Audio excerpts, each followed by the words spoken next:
Ya, data yang sudah terkena infeksi dari ransomware kita restore dengan apa? Dengan backup.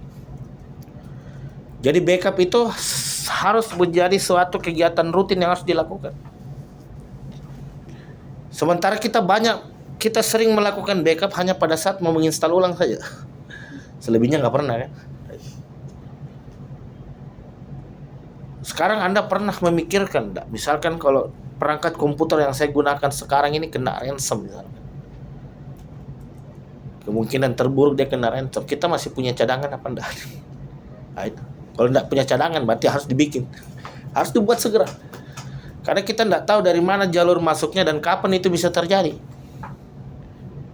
Dia mungkin bisa melalui link, dia mungkin bisa melalui USB, dia mungkin bisa melalui program yang kita install, dia mungkin bisa melalui program yang kita akses. Jadi mulai dipikirkan itu kira-kira seperti apa upaya recovery yang selanjutnya bisa saya lakukan ketika terjadi insiden. Kita bisa menggunakan berbagai macam cara, misalkan memanfaatkan cloud. Kalau backup lewat USB, lewat hard disk kan kadang-kadang ya selain lemot kadang kita lupa. Soalnya kan harus kita lakukan secara manual. Ya itu kalau saya ingat saja, kalau saya tidak ingat saya tidak backup, betul enggak? Kita mulai memikirkan untuk memanfaatkan layanan cloud. Ada penyimpanan online, storage, ya kantor mungkin punya pribadi. Kita konfigurasi agar data yang ada di dalam perangkat komputer ini secara otomatis terbackup, tersinkron. Jadi enggak harus menunggu saya yang melakukan. Tapi setiap kali perangkat komputer terhubung, maka dia akan langsung melakukan backup. Ada salinannya. Jadi ketika kemungkinan buruk terjadi, entah itu ya kita kecurian, kemalingan, laptop kita hilang, atau mungkin kita kena ransom, atau kita kena disaster, perangkatnya rusak, tapi paling tidak data kita aman mungkin. Aman karena tersimpan di cloud. Itulah salah satu fungsi cloud sebenarnya, penyimpanan online. Besok kalau saya butuh saya tinggal download lagi masuk ke dalam perangkat komputer.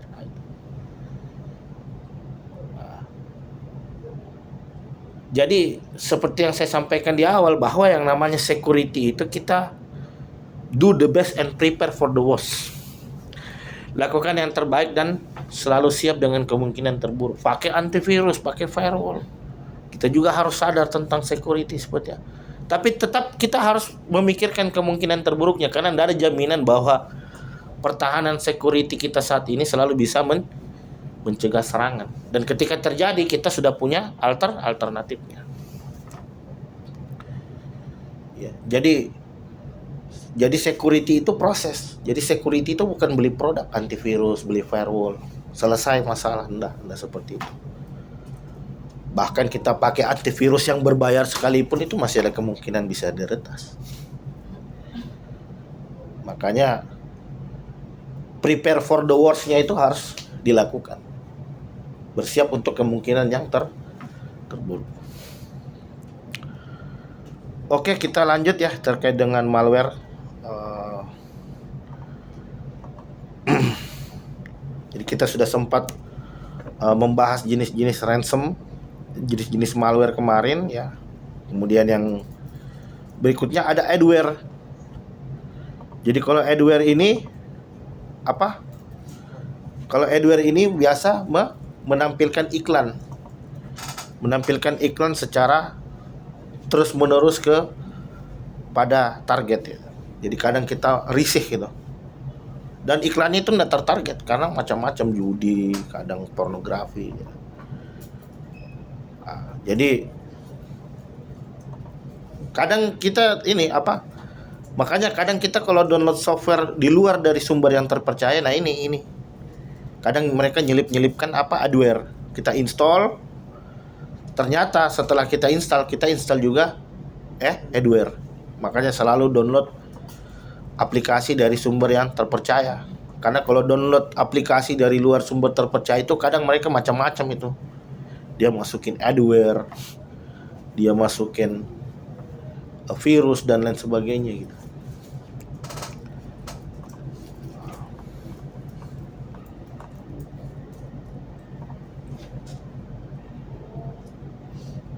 Dan malware ini memang agak susah ya. Malware ini sangat bergantung terhadap apa? Sangat bergantung terhadap antivirus yang kita gunakan ya. Jadi kita harus memastikan bahwa antivirus yang kita gunakan ini harus selalu up to date. Jadi macam-macam itu, ada yang malah menonaktifkan antivirusnya karena dianggapnya antivirus ini berat. Karena kan dia jalan di memori ya. Antivirusnya dinonaktifkan saja. Itu salah juga itu. Jadi proteksi itu sebisa mungkin harus bisa berjalan terus di sistem. Jadi kalau antivirusnya dinonaktifkan itu sama saja dengan bunuh diri namanya itu. Ya, pakai antivirus saja virusnya masih bisa masuk, apalagi tanpa menggunakan antivirus. Kalau mau seperti itu pakai Linux. Kalau memang mau seperti itu. Jadi selama Anda pakai Windows ya antivirusnya harus on. Kalau tidak mau ya berarti pilihannya Anda pakai Linux. Ya. Itu pun sekarang virus sudah mulai banyak juga dibuat untuk Linux ya. Jadi kalau kita lihat kebutuhannya malware sekarang ya, di mana sistem operasi yang banyak digunakan oleh user, maka virusnya juga akan banyak dikembangkan untuk platform tersebut. Makanya orang pada pakai Linux karena virus jarang dibuat untuk sistem ini. Tapi kemungkinan besar juga akan dibuat juga untuk Linux ketika user sudah mulai banyak yang beralih untuk pakai Linux. Jadi ancaman itu akan selalu muncul. Kita mau pakai platform apapun itu, mau pakai stack apapun itu, ancaman itu akan selalu ada gitu. Dan disitulah selanjutnya peran kita untuk bisa terhindar dari segala ancaman yang mungkin bisa terjadi.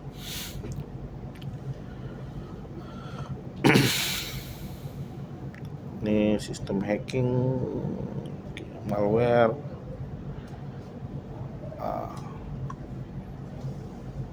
Nah, kemudian kita perlu melihat juga, kita perlu memahami terkait dengan cara kerja dari suatu malware, ya. Kemudian kita harus paham juga terkait dengan apa? Dengan cara kerja daripada malware itu sendiri. Jadi minimal kita harus paham lah ya. Minimal kita harus paham terkait dengan bagaimana cara mengidentifikasi adanya suatu malware. Jadi pasti ada gejalanya itu. Jadi tidak mungkin kita kena ransom, kena virus, pasti ada gejala yang dirasakan dari perangkat komputer ya. Jadi salah satu gejalanya perangkat komputer cenderung menjadi lambat. Kenapa? Karena malware ini dia ada di proses, dia hidup di dalam proses, sementara proses dia hidup di dalam memori dari perangkat komputer. Dia akan makan itu ruang memorinya gitu itu. Dia akan makan resource. Jadi anggaplah kalau memori kita 8 GB, aplikasi kita keseluruhannya sepertiganya lah. Tapi kalau virus sudah masuk, dia bisa makan sampai setengah ruang memori. Dia bisa makan sampai 60-70% ruang memori. Jadi kalau memori full, bisa dipastikan komputer jadi berat. Ya, jadi ciri-cirinya malware ketika dia masuk pasti itu pertama satu. Kita akan rasa kok perangkat komputer ini tidak bekerja seperti biasa. Kok dia lambat gitu, ada apa? Nah, jadi paling mudahnya kita bisa inspek ke prosesnya. Kita lihat ada proses-proses apa yang muncul di dalam sistem komputer. Kalau ada sistem yang aneh-aneh, nama prosesnya aneh, kemudian dia makan memori proses dengan jumlah yang besar, kita harus curiga itu. Nah, jangan-jangan ini virus yang bekerja di dalam komputer untuk menggandakan dirinya atau mungkin mengcopy data atau apa. Jadi yang pertama kali dilihat itu satu prosesnya dulu. Jadi kalau proses berarti di memori. Kita lihat di memorinya. Pemakaian memori kita tinggi enggak? 80%, 90%. Kalau 80 sampai 90%, terus sementara kita nggak ngapa-ngapain, nggak buka aplikasi, nggak buka apa. Tapi pemakaian resource memori kita sampai 90%, itu harus curiga. Jangan-jangan ada virus, jangan-jangan ada malware. Yang kedua apa? Lihat proses uploadnya. Lihat proses upload downloadnya nih. Jangan-jangan kita nggak ngapa-ngapain, kita nggak mendownload file, kita nggak ngupload file, tapi proses dan upload dan downloadnya jalan. Ada apa? Jangan-jangan data Anda sudah dicicil pelan-pelan, Anda nggak sadar ini. Data-data di store, di partisi D, partisi E udah diupload. Jadi cara kerjanya Trojan kan seperti itu dia. Trojan kalau masuk itu apa? Bandwidth uploadnya tinggi. Bandwidth downloadnya nggak ada, tapi uploadnya tinggi. Kenapa? Karena dia lagi ngupload data kita. Jadi Trojan kan dia nyuri data ya. Trojan itu nyuri data. Jadi dia langsung targetkan itu data-data kita yang ada di My Document, di partisi D. Dan dia punya storage untuk menampung data-data yang sudah disalin. Makanya saya katakan kemarin, kita kalau kena Trojan itu halus, seolah-olah tidak terjadi apa-apa itu. Kalau yang kebetulan RAM-nya gede, itu enggak. Dia pakai sepertiga aja kita enggak tahu. Ternyata apa? Data kita sudah dicicil, di-upload ke storage. 1 tahun, 2 tahun kemudian, kok data saya bisa ada di internet ini, kapan uploadnya? Hati-hati. Bisa jadi itu kerjaannya si Trojan. Jadi Trojan dia mencuri data memang. Apakah di dalam data kita ini ternyata ada data-data yang sensitif di situ? Kalau malware kan dia nyandra kan? Nyandra data dia. Kalau ransom itu kan nyandra. Kalau Trojan mencuri data, ransom menyandra data. Caranya menyandra data gimana? Dengan mengencrypt data-data kita. Kemarin kan saya sudah sempat demo di Zoom ya. Saya sempat putarkan video di YouTube saya.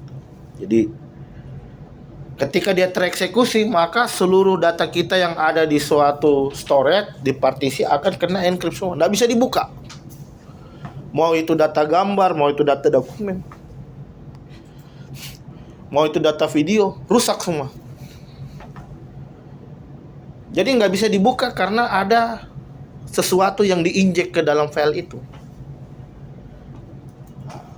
Jadi kalau Anda mau data Anda balik, Anda harus beli kode decryptnya. Jadi bisnisnya ransomware begitu. Bisnisnya ransomware itu menyandra data dengan cara mengunci data itu. Kemudian kuncinya selanjutnya nanti akan dikirimkan ke si hacker. Makanya Anda kalau kena ransom itu cari itu ada satu file yang ditinggalin. Formatnya .txt itu. Anda baca. Nah, di situ dia mengumumkan bahwa Anda berhasil saya take over untuk membuka, silakan kirim ke sini. Silakan kirim uang dengan nominal yang cukup besar ya. Melalui Bitcoin, terus nanti kode dekriptornya akan dikirim di email. Tapi jangan percaya. Jangan-jangan Anda sudah jatuh tertimpa tangga, paham nggak maksudnya? Udah kena ransom terus Anda kirimkan duit lagi, nggak dikasih, ternyata di PHP-kan. Makanya saya katakan kalau kena ransom nggak usah terlalu berharap banyak, apalagi berharap sama hackernya mau kasih kita. Jadi obatnya ransom itu adalah backup ya. Jadi itu solusi yang paling mujarab saat ini. Mungkin ada kemungkinan besar bisa di-decrypt, bisa. Apalagi teknologi sekarang kan sudah mau masuk ke era quantum computing dan lain sebagainya. Tapi ya backup masih lebih terbaik ya. Tapi ya quantum computing juga masih dalam proses pengembangan ya, masih belum betul-betul bisa untuk digunakan. Itu perangkat komputer dengan pemrosesan yang sangat cepat. Ada kemungkinan data-data yang kena encrypt itu bisa dibuka.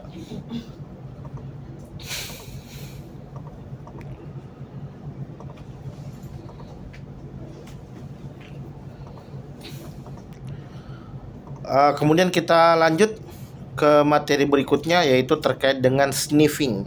Ini di modul 8. Jadi sniffing ini masuk ke dalam kategori jenis serangan man in the middle attack ya. Jadi yang dimaksud dengan man in the middle attack itu ada hacker yang menempatkan diri di tengah-tengah percakapan yang terjadi.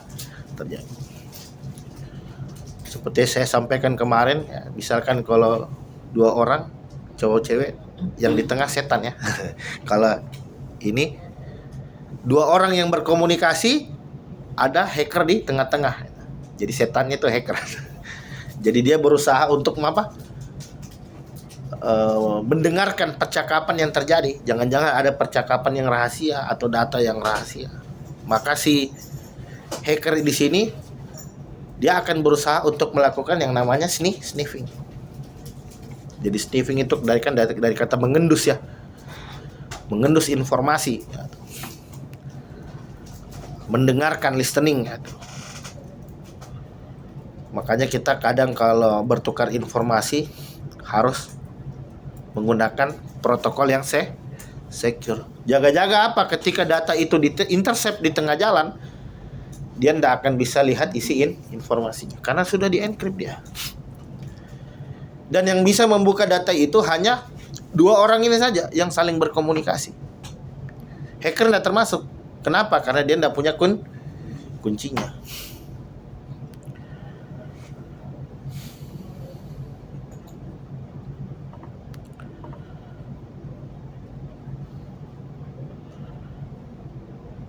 Ini jadi packet sniffing is the process of monitoring and capturing all data packet passing through a given network using a software application or hardware devices.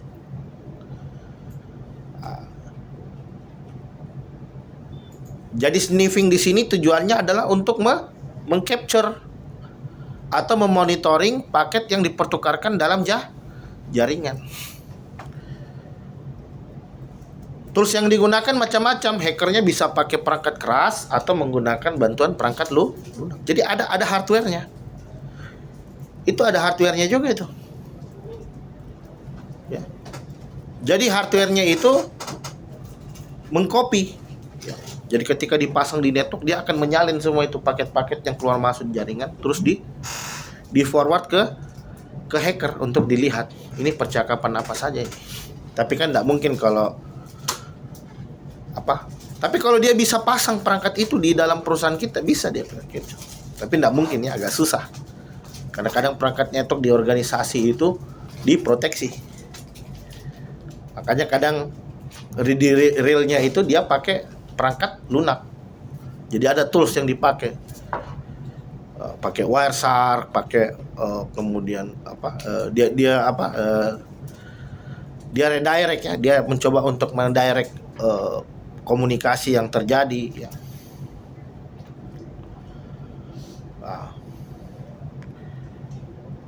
Packet sniffing allow an attacker to gather sensitive information such as telnet password, email traffic, syslog traffic, router configuration, web traffic, DNS traffic dan sebagainya. Jadi hampir sebuah protokol itu bisa ada kemungkinan besar bisa diretas.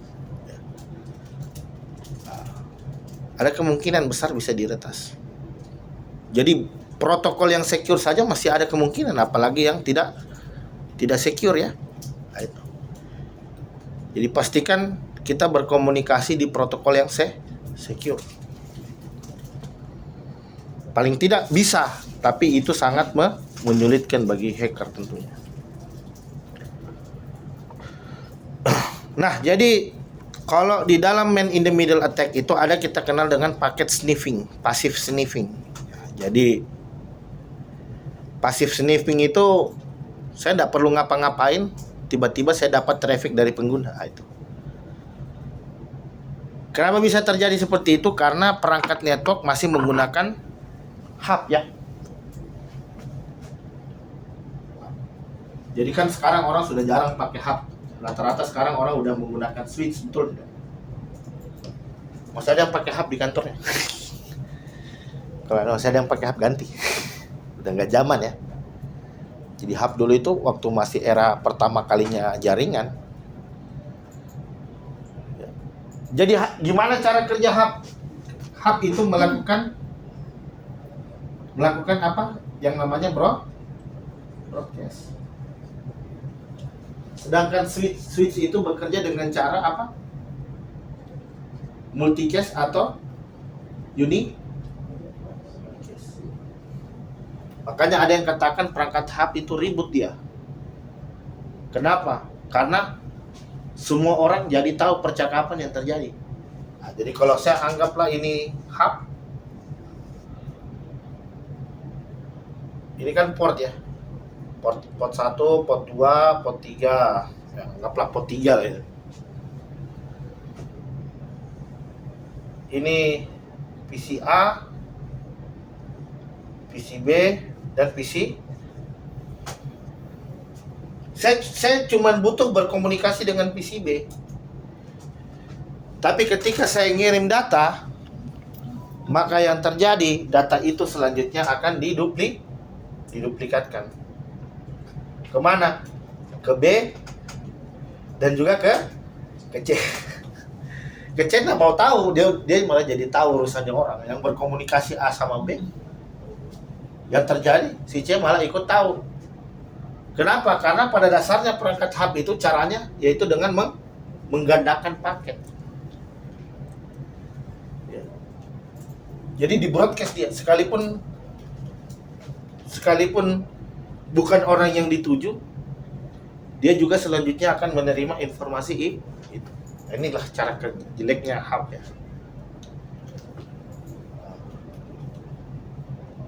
Jadi dia mirip seperti apa? Repeater ya. Dia nge-repeat. Dia mau melakukan broadcast.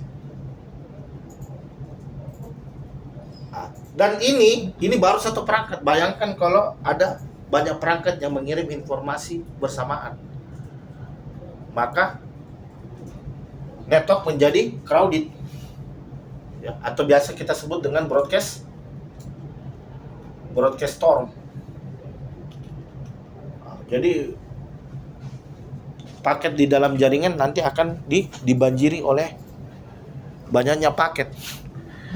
Sehingga ini selanjutnya akan membebani kinerja dari perangkat network. Sama tadi. Si hacker tidak butuh effort untuk membelokkan traffic. Saya cukup diam-diam aja dapat, betul tidak? Karena memang pada dasarnya cara kerja perangkatnya yang bermasalah. Saya tidak perlu membelokkan traffic, saya tidak perlu melakukan ARP spoofing, DNS poisoning dan lain sebagainya. Cukup hanya terhubung saja. Cukup modal terhubung ke network dengan menggunakan perangkat hub sudah. Saya bisa membelokkan, saya bisa mengetahui percakapan yang terjadi di dalam jaringan. Nah, ini yang kita sebut tadi sebagai ada apa? Ini kita sebut tadi sebagai pasif sniffing. Jadi kita tidak perlu melakukan serangan secara aktif ke dalam perangkat network. Cukup terhubung saja, selesai. Kapan kita menggunakan active sniffing? Kita menggunakan active sniffing ketika perangkat network yang digunakan adalah menggunakan switch.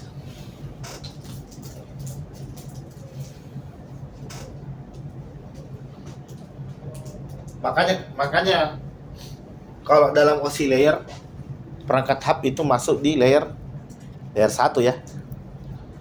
Switch itu masuk ke layer 2. Jadi semakin tinggi layernya semakin cerdas perangkat itu.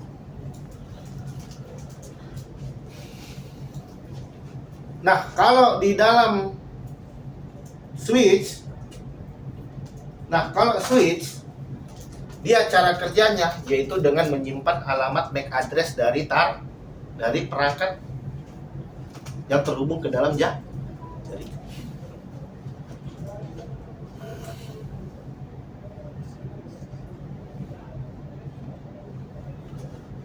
Ini A, ini B, ini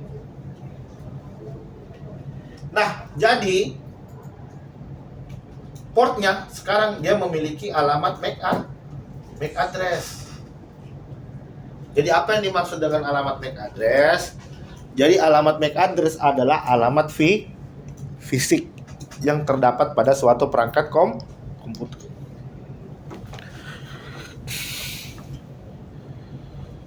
Jadi setiap perangkat komputer itu pasti punya alamat fisik ya.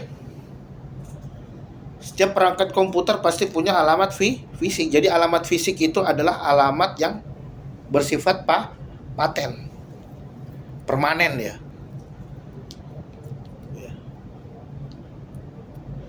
Jadi alamat MAC address ini biasa digunakan untuk mengidentifikasi alamat perangkat keras.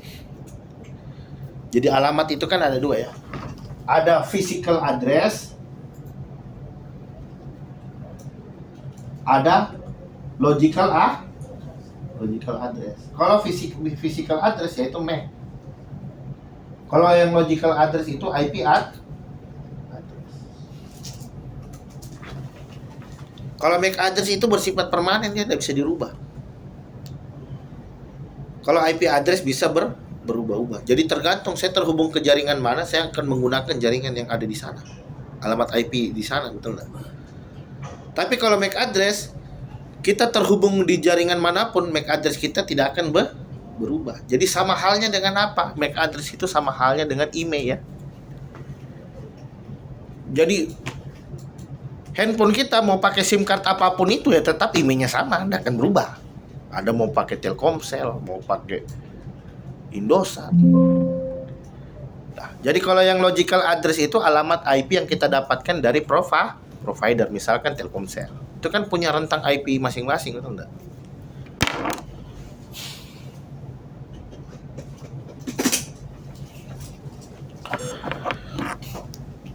Nah, jadi masing-masing port menyimpan alamat physical. Begitupun juga di sini ada MAC address. Di sini ada MAC. Ini MAC address komputer C, ini komputer B, dan ini komputer A. Jadi ketika saya butuh untuk berkomunikasi dengan C, maka saya mengirim paket. Saya mengirim paket ke dalam switch. Kemudian switch selanjutnya mencocokkan. Oh, yang punya alamat MAC address C siapa? Oh, saya di port C. Oh, oke. Maka paket itu akan dikeluarkan sesuai dengan alamat portnya. Jadi hanya C yang akan terima informasi itu. B tidak akan mendapatkan informasi itu. Karena apa? Karena alamat MAC address-nya berbeda. Jadi kalau di HP itu tidak ada MAC address, tidak ada. Beda dengan switch ya. Kalau di switch dia menyimpan alamat informasi perangkat keras. Sehingga ini selanjutnya akan memudahkan kita dalam berkomunikasi. Karena ada yang mau melakukan pemetaan, ada yang melakukan proses mapping. Sama keuntungan, jaringan tidak crowded. Kenapa? Karena sudah tidak ada lagi mekanisme broadcast paket. Paket itu akan dikirimkan secara multicast atau unicast. Dia akan kirimkan satu-satu atau dari satu ke beberapa saja.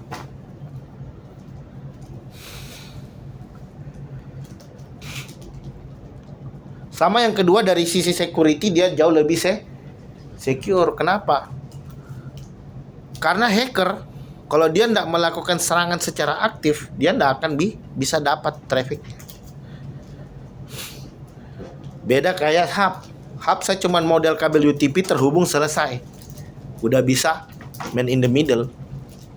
Tapi kalau switch, Anda modal terhubung saja belum menyelesaikan masalah. Anda harus melakukan attack ke networknya. Anda harus attack ke networknya, ke switchnya untuk membelokkan traffic dari target. Jadi anggaplah kalau saya perangkat B, baru saya attack dulu si perangkat A-nya, betul enggak? Saya racunin dia, saya tipu dia. Saya loh yang Anda ajak komunikasi padahal itu bukan orang yang sesungguhnya. Nah, itu. Sehingga dengan begitu traffic selanjutnya nanti akan menuju ke hacker.